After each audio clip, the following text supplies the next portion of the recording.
तर वाल्मिक कराडला फाशी होणार अशी चर्चा सध्या महाराष्ट्रामध्ये सुरू आहे। गेल्या 1 वर्षापासून ह्या आरोपींनी कोर्टाला आणि जनतेला मात्र खेळवल्यासारखंच केलं आहे। सरपंच संतोष देशमुख यांची हत्या होऊन हे आरोपी म्हणत होते आम्ही कुठलाही गुन्हा केला नाही, आणि जेव्हा पुरावे सादर करण्यात जात होते तेव्हा हे आरोपी कोणी वकील बदलायचं तर कोणी चक्कर आल्याचं नाटक करायचं, तर त्या केसला असंच टाइम देत काढत राहिले।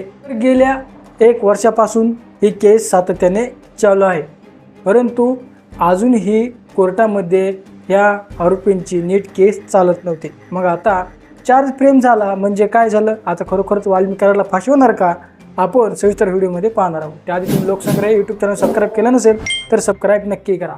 तर मंडळी, तब्बल 1 वर्षापासून ह्या आरोपींनी पैशाच्या जोरावरती या केसला खेळवत गेलं। म्हणजेच आरोपी हे किती क्रूर होते हे उभ्या महाराष्ट्राने बघितलं, आणि त्यांना अजूनही कुठून तरी मागच्या दारातून पैसे पुरवले जातात। तुम्ही आत्ताच्या मागच्या केसमध्ये पाहितलं असेल की एका आरोपीने त्याचा थेट वकील बदलला होता। मग वकील बदलायला या आरोपींकडे पैसे येतात तरी कुठून, हा उभ्या महाराष्ट्राला देखील प्रश्न पडला आहे। तर मंडळी, आता हे प्रकरणामध्ये चार्ज फ्रेम मिळाला आहे, म्हणजेच या प्रकरणाचे आता पुरावे हे कोर्टाला मिळाले आहेत, जे की 23 व्हिडिओ हे कोर्टामध्ये सदर न्यायाधीशांनी पाहितले।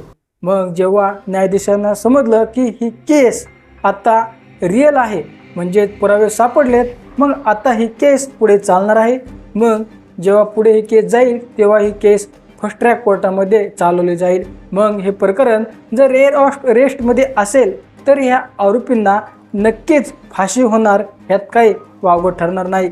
कारण रेअर ऑफ रेस्ट ही केस तेव्हाच लागते ज्या आरोपींनी क्रूर हत्या केली असेल, त्याच्यावरती या आधी गंभीर स्वरूपाचे गुन्हे असतील।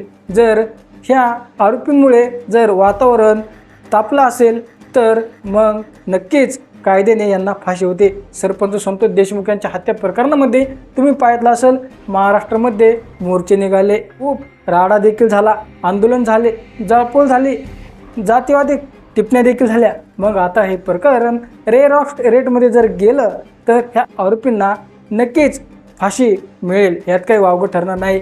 वाल्मिक कराड हा नंबर 1चा आरोपी म्हणून त्याच्यावरती गंभीर स्वरूपाचे गुन्हे हे देखील कोर्टामध्ये सादर करण्यात आले आहेत। मग आता वाल्मिक कराडला आणि त्याच्या इतर आरोपींना नक्कीच फाशी मिळेल, यात काही वावगं ठरणार नाही। या प्रकरणातील एक आरोपी कृष्ण आंधळे हा अद्याप देखील फरार आहे। मग आता या आरोपींना फाशी नक्कीच होऊ शकते जेव्हा हे प्रकरण फर्स्ट ट्रॅक कोर्टामध्ये चालेल। तर मंडळी, तुमची यावरती काय प्रतिक्रिया आहे कमेंट सेक्शनमध्ये आम्हाला नक्की कळवा, आणि लोकसंग्रह यूट्यूब चॅनल अजून सबस्क्राईब केले नसेल तर सबस्क्राईब नक्की करा।